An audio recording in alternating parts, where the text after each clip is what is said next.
चल रहा है।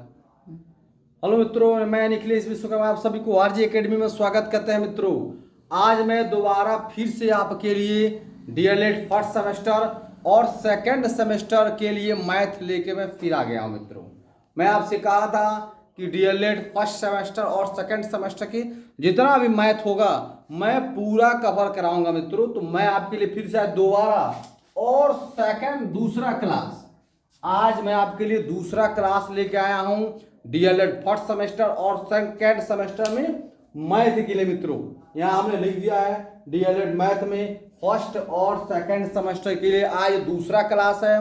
आज हम आपको पढ़ाएंगे लॉसो लघुत्तम समापवर्त। हम आपको पहले ही बताए थे मित्रों कि मैं आपका डीएलएड का पूरा कॉन्सेप्ट क्लियर कराऊंगा, पूरा जितना भी सिलेबस होगा पूरा प्रयास करेंगे आपका पूरा हल हो। अगर आप हमारे चैनल पर नए हैं तो चैनल को सब्सक्राइब कर लीजिए, वीडियो को लाइक कर दीजिए और अपने अन्य मित्रों के पास इसे शेयर कर दीजिए। मित्रों, मैं आपको पूरा कॉन्सेप्ट क्लियर करूंगा, पूरा कंटेंट आपको मिलेगा, पूरा तैयारी हो जाएगी आपको यहीं से। डीएलएड अगर आप डीएलएड या बीटीसी कर रहे हैं तो फर्स्ट सेमेस्टर में हो या सेकंड सेमेस्टर में हो, मैथ आपको कहीं अन्य जगह पढ़ने के लिए नहीं जाना पड़ेगा, आप यहीं से पढ़ेंगे। सिर्फ और सिर्फ मैथ पढ़ेंगे और साइंस पढ़ेंगे। पहले मैथ पढ़ लेते हैं, साइंस बहुत छोटी चीज है, आपको कम समय में बता दिया जाएगा। मित्रों, चलिए पढ़ते हैं कि लघुत्तम समापवर्त क्या होता है। तो हमने लिख के रखा है, समय का अभाव है इसलिए लिख के रखा है, दो या दो से अधिक संख्याओं का लघुत्तम समापवर्त वह छोटी से छोटी संख्या होती है जो दी गई संख्या से पूर्ण रूप से विभाजित हो जाए, या वह छोटी से छोटी संख्या होती है जो दी गई संख्या से पूर्णतः विभाजित हो जाए। ये इसकी डिफिनीशन है। हम लगाते हैं कि लगेगा कैसे। मित्रों, जैसे हमने ले लिया है 4, 6, 8, हम 4, 6, 8 का लघुत्तम समापवर्तक मतलब लॉसो ज्ञात करेंगे। तो लॉसो ऐसे ज्ञात करते हैं। मित्रों, अब देखते हैं कि इसमें क्या सभी सम संख्याएं हैं। अगर सम रहेगा तो 2 से काटेंगे, असम नहीं रहेगा तो 3 से, 5 से, 7 से, जिससे कटने रहेगा उससे काटेंगे। हमने देखा कि 4, 6, 8 सभी सम है, यहाँ 2 रखेंगे, 2 दूना 4 हो जाएगा, 3 के बाद 6 बार 2 बार और 2 के बाद 4 बार में 8 हो जाएगा। अभी भी एक बार में सम है, यहाँ भी सम है, फिर 2 से काटेंगे, एक बार में कट जाएगा, नहीं कटेगा उतार देंगे, आई कट जाएगा 2 बार में, फिर कटेगा, अभी भी सम है 2, फिर 2 से काटेंगे, एक कट गया है, ये नहीं कटेगा, ये कट गया है। मित्रों, पूरी तरह से अब क्या बचा, सिर्फ 3, तो 3 से काटेंगे, 1, 1, 1 कट गया।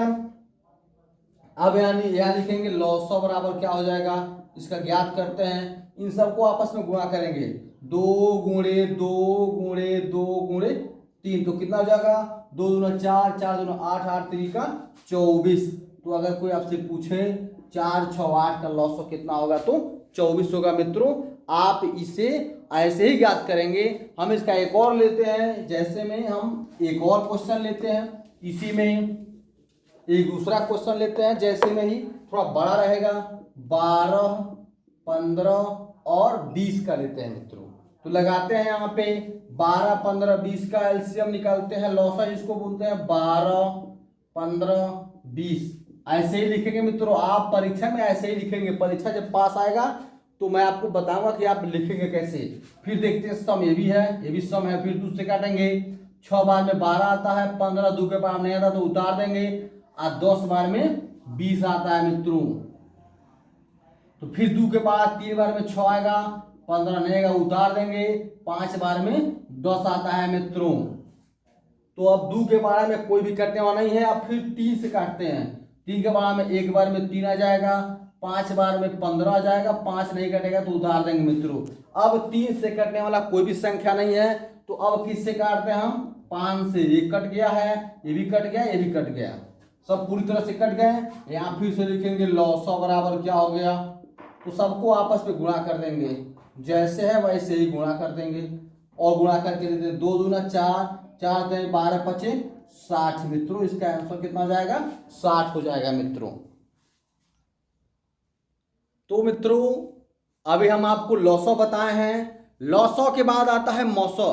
मौसो में हमने यहाँ पे इस परिभाषा को लिख रखा है। हम सिर्फ परिभाषा काम के लिखेंगे, बहुत ज्यादा हमको परिभाषा के रूप में डीपली नहीं जाना है। परिभाषा है, 2 या 2 से अधिक संख्याओं का महत्तम समापवर्तक वह संख्या होती है जो उससे वह संख्या वह बड़ी से बड़ी संख्या होती, याद रहे। उसमें कहा था छोटी से छोटी संख्या, इसमें कहा है बड़ी से बड़ी संख्या। जो उस संख्या से पूर्णतः विभाजित हो जाए उसे हम मौसक कहते हैं। परिभाषा कैफे में पढ़ेंगे तो याद नहीं हो पाएगा। डायरेक्ट चलते हम एग्जाम्पल पे। हमने एक एग्जाम्पल ले रखा है 9, 12 और 15 का मौसक कितना होगा, मतलब महत्तम समापवर्तक कितना होगा। तो हम लगा के यहाँ रखे हैं, हम आपको बताए थे लघुत्तम समापवर्तक में ही कि जब तक सम संख्या हो तब तक हम 2 से काटते चलते हैं। इसमें एक वो अभी भी सम संख्या है 12, तो 12 से काटेंगे, सॉरी ऐसे नहीं, हाँ देखते हैं। उसको हम ज्ञात करेंगे कुछ इस प्रकार से, मौसक के लिए ऐसे ज्ञात करेंगे मित्रों। अब 9 का गुणनखंड करेंगे तो हो जाएगा 3 गुणे 3, 12 करेंगे तो 2 तिहाई 6, 2 दूना 4 तिहाई 12 हो जाएगा मित्रों। 15 कितना हो जाएगा, 3 गुणे 5 हो जाएगा। हमने एक गुणनखंड को लिख रखा है। अब हम देखते हैं कि इसका मौसक होगा कितना, आखिर मौसक कितना हो जाएगा। अब हम कैसे जानेंगे, हम अब क्या करेंगे, उस संख्या का चयन करेंगे जो तीनों में हो। आप देखिए तीनों में, यहां भी 3 है, यहां भी 3 है, यहां भी 3 है, वो 3 लिख दीजिए। यहां 3 है, अब यहां 3 नहीं है, यहां 2 है, इसमें 2 नहीं, इसमें 2 नहीं, यहां 5 है, इसमें 5 नहीं है। मतलब सिर्फ हमारी संख्या क्या हो जाएगी, 3 ही वो संख्या है जो इन सबका मौसक है। एक और एग्जांपल लेते हैं मित्रों, जो और आपको ज्यादा क्लियर करे। आप कई नियम कानून के फिर में मत पढ़िएगा, सबसे आसान यही विधि होती है। जैसे हमने ले लिया 21, उसका हमने ले लिया 21 हो गया मित्रों, और ले लिया हमने 15 ले लिया, हमने 18 ले लिया मित्रों। तो 21 को यहां लिखेंगे, 15 को लिखेंगे, 18 को लिखेंगे। 21 का कितना होता है, 3 गुणे 7 त्रिका 21, 3 गुणे 5 और 2 गुणे 3 गुणे 3 होता है मित्रों। ये इसका गुणनखंड हो गया। अब हम यहाँ लिखेंगे मौसक, आप नीचे लिखेंगे, नीचे जगह नहीं है इसलिए हमने यहाँ लिख के रखा है। अब देखते हैं 3 यहाँ है, 3 यहाँ है, 3 यहाँ है, तो हम एक 3 लिख लिए। यहाँ 7 है, यहाँ 7 नहीं है, यहाँ 5 है, यहाँ 5 नहीं, यहाँ 2 है, इन दोनों में 2 नहीं है। मतलब हमारा यहाँ सिर्फ इसका मौसक कितना आ गया, 3 आ गया मित्रों। याद रखिएगा जब कभी भी इस तरह आए तो जब हम लौसा बताए थे तो छोटी से छोटी कहा था, अब हम मौसक बताए हैं तो बड़ी से बड़ी संख्या कह रहा है मित्रों। तो अब हम अगला क्वेश्चन देखते हैं। तो मित्रों हमने लौसा जान गया, हमने मौसक जान गया। अब हम चलते हैं, कुछ महत्वपूर्ण इसमें सूत्र हैं, कुछ महत्वपूर्ण तथ्य जिसपे कुछ सवाल लगने वाले हैं। तो उस सवाल, उस क्वेश्चन के जो फार्मूले हैं उनको हम जानते हैं मित्रों। तो यहाँ पे 4 ऐसे सूत्र हैं जिनकी सहायता से हम कुछ और अलग, और उसी चारों की सहायता से हम और क्वेश्चन लगाने का प्रयास करेंगे मित्रों। तो चलिए देखते हैं। एक वो है हमारा सूत्र है कि पहली संख्या बराबर हो जाएगा। इसमें संख्या दे देगा कि लौसा बराबर इतना, मौसक बराबर इतना, पहली संख्या तो दूसरी संख्या ज्ञात कीजिए, या दूसरी संख्या पूछेगा, या लौसा पूछ सकता है या मौसक पूछ सकता है। तो इस तरह के क्वेश्चन को पूछने के लिए हमारे पास 4 फार्मूले हैं। अगर पहली संख्या पूछा तो क्या करेंगे, दूसरी संख्या पूछता है तो कौन सा सूत्र लगाएंगे, लौसा पूछता है तो कौन सा सूत्र लगाएंगे, और मौसक पूछता है तो कौन सा सूत्र लगाएंगे मित्रों। इसके लिए हमारे पास 4 फार्मूला है। अगर पहली संख्या पूछता है तो क्या करेंगे, उसके लिए हमारे पास फार्मूला है लौसा गुणे मौसक। लौसा मतलब लघुत्तम समापवर्तक और मौसक मतलब महत्तम समापवर्तक। तो लौसा गुणे मौसक बटे दूसरी संख्या।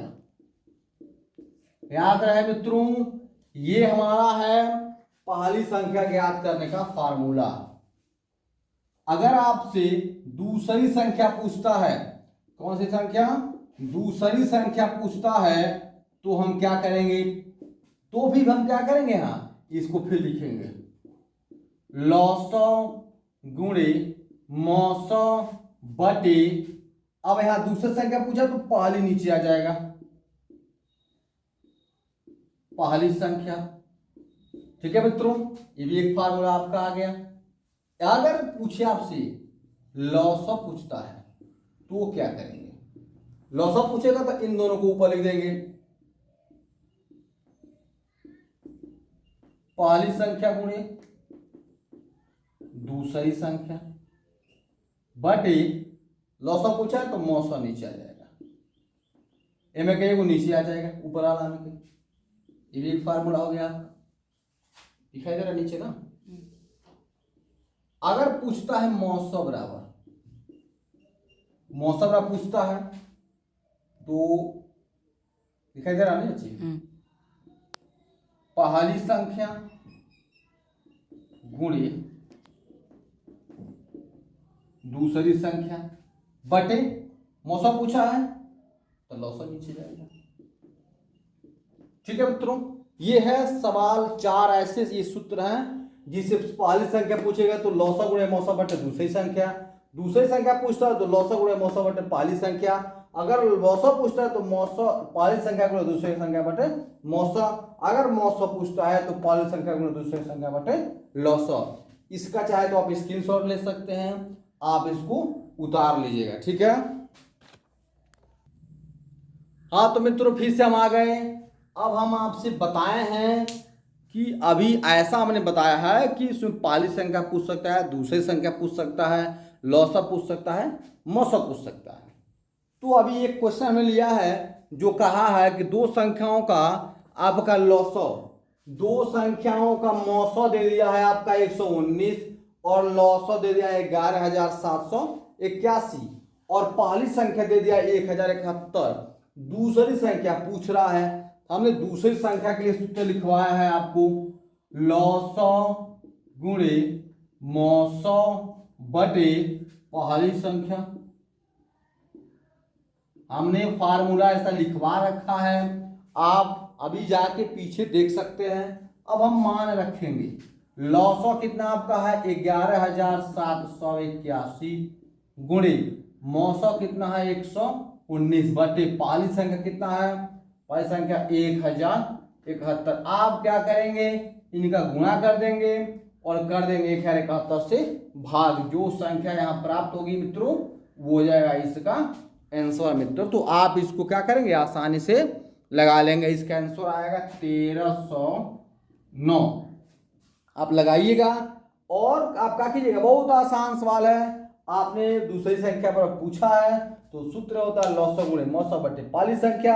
हम लौसा कमा रखेंगे, मौसा कमा रखेंगे, गुणे ये है बीच में, नीचे हमने रख दिया पहली संख्या, इन दोनों का गुणा कर देंगे 1071 से भाग कर देंगे, हो जाएगा 1309 मित्रों। तो आप इस प्रकार आसानी से इस क्वेश्चन को लगा सकते हैं। तो हम आपको बताए थे इससे पहले कि जब बड़ी से बड़ी संख्या कहे, जब क्या कहे बड़ी से बड़ी, तब क्या करेंगे, और जब किसी संख्या में छोटी से छोटी कहे तब क्या करेंगे।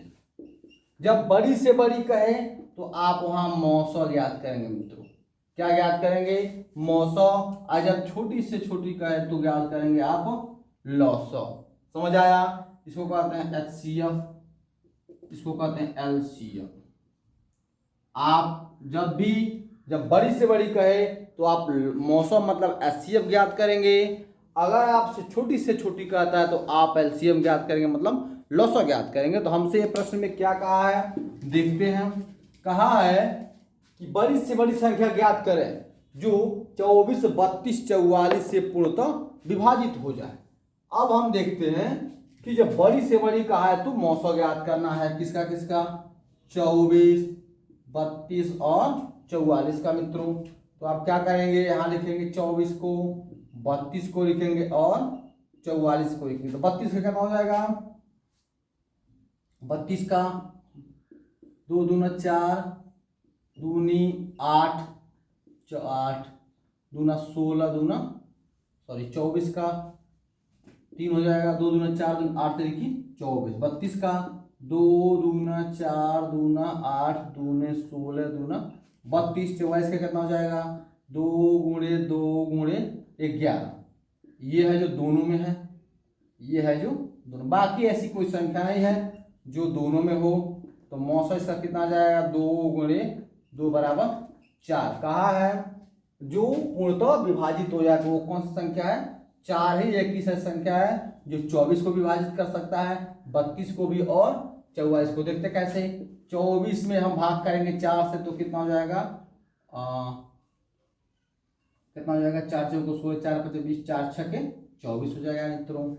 और आपका 32 करेंगे तो 32 का 8 चौको 32, 44 को करेंगे तो 11 चौका 44। तो है वो 4 ही एक ऐसी संख्या है जो पूर्णतः विभाजित हो जाएगी।